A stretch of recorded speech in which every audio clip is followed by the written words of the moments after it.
Hey there, friends. Today is Sunday, June 12th, and I'm here with your weekly tarot reading for the week of June 12th. And this is good for all signs.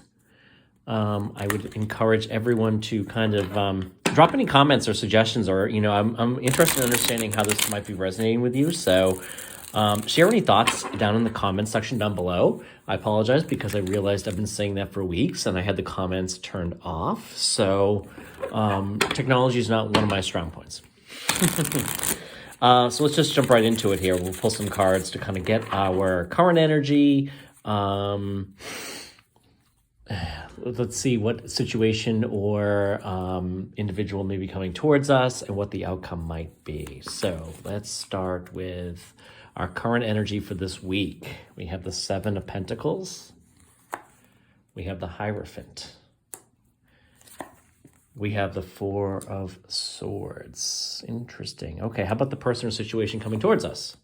With the Five of Wands. Oh, maybe a little bit of challenge for us here. The Empress. The Moon.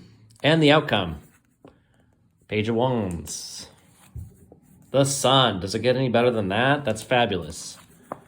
And the Knight of Wands. Okay, so let's start with the current energy here. So here we have the Seven of Pentacles. Seven of Pentacles is kind of really thinking about like, hey, is the juice worth the squeeze? Here he's kind of surveying all the work he's put into the situation. So maybe you're kind of like reflecting back and kind of thinking about like, hey, here we are. We are mid-year, so maybe this is a good opportunity to kind of say to yourself, how am I doing with my goals?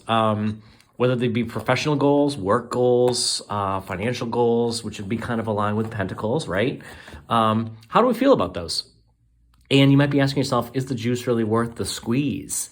And maybe you're kind of thinking about like, going back to school, or the Hierophant is more about teachings. It can be orthodox and kind of just taking like the standard approach and following teachings and lessons kind of a thing. So this could be like, you could be kind of saying, hey, I've been really kind of following the rules here. I've been kind of sticking close. I really haven't tried anything too, dangerous or too, off the beaten path. And maybe you're kind of questioning, geez, am I doing the right thing here? Or you're thinking about going back to school, and maybe you're kind of thinking, am I really happy with my career? Am I really happy with where I'm going? I could go back to school, learn more, and that could be like what the Hierophant is. A lot of it, like I said, is related to teaching. The Four of Swords definitely is kind of like a resting and relaxing kind of card. So what I get from this is that maybe you're kind of reflecting and taking some time to think about what your next step is. And that's might be where you are, saying, hey, am I happy where I am? Do I want to maybe go back to school? Do I want to learn something new? Do I want to try something new? And kind of reflecting on that and taking some time. And then maybe this is what this is saying you need to do. Take some time to yourself and really think about what that is.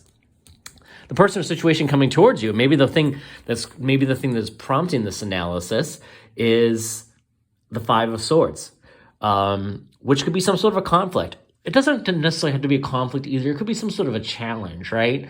So maybe something is particularly challenging. It might have you questioning and thinking about, geez, am I really going in the right direction here? Is this really what I want?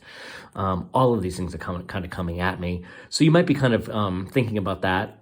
So there could be something this week that presents a challenge to you, and it could be related to work. But I think when we look at these other cards here, the Empress, don't forget, you attract... what you think and believe is what you attract into your life. So your thoughts create things. So the Empress is a reminder that we are, abundant. We attract all of this abundance towards us. So if you're facing a difficult or challenging situation, think about your thoughts and beliefs, and do your thoughts and beliefs align with that? And this is really kind of touching upon like the law of attraction.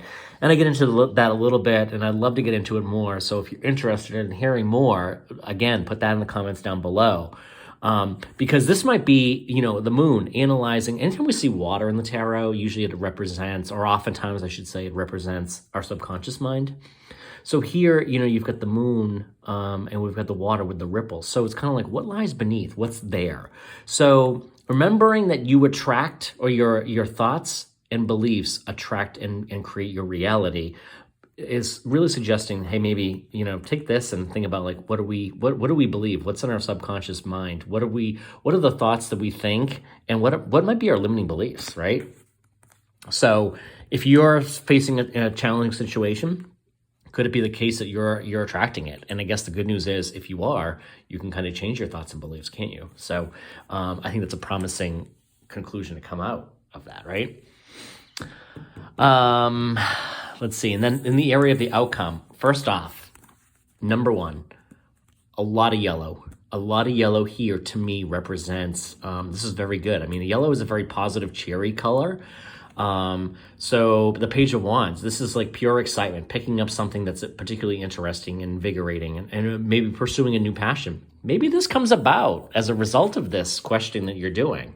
You're kind of surveying and saying, hey, is the juice worth the squeeze? Do I want to, pick up some new skill, trade, get some new education? And maybe you kind of do that. And what the outcome is going to be is you're going to find something that's tremendously interesting and something you're very passionate about doing. It's going to bring you intense amounts of happiness, as exhibited by the Sun card here. I mean, look, you've got a naked baby, which again, it kind of relates to purity. And of course, on the white horse is, also relates to purity, but also like a confidence and comfortableness. And just pure happiness and radiating happiness. And I think you kind of see that in the rays from the sun here. And that's kind of what it's really trying to convey, in addition to like the sunflowers kind of in the side there. And the Knight of Wands. So we have two wands here, the Page of Wands and the Knight of Wands. They're both very passionate. They're rushing in. They're chasing something that they're very passionate about. So this is an amazing outcome. This is a wonderful outcome. Whatever you're pursuing could be particularly interesting and passionate for you. I think you might start to see this come to light as we kind of resolve any issues that we have, as we kind of take some time to think about where we're going directionally and head off this conflict. I think there's an opportunity here to kind of head it off. And I think when you're going to probably do that, and it's going to be tremendously beneficial. So I think this is a great reading. I know this is a very quick one. And in full disclosure, I am traveling this week. So I have just was tight on time, but I did not want to skip the week. So this was just a quick summary, quick, week overview. Next week, we'll regroup as we normally would on June 19th. I'll do a Celtic Cross again. It's been a little while since we did that. So, but again, hey, drop any thoughts, questions, or ideas you have. If this doesn't resonate with you today, sometimes listen back, check back like middle of the week, and it might make more sense to you. Oftentimes, we know things happen in our lives, and then all of a sudden we're like, oh, that's what that was. At least that happens to me all the time. So thanks for being here today. Have a wonderful week. Thanks, folks.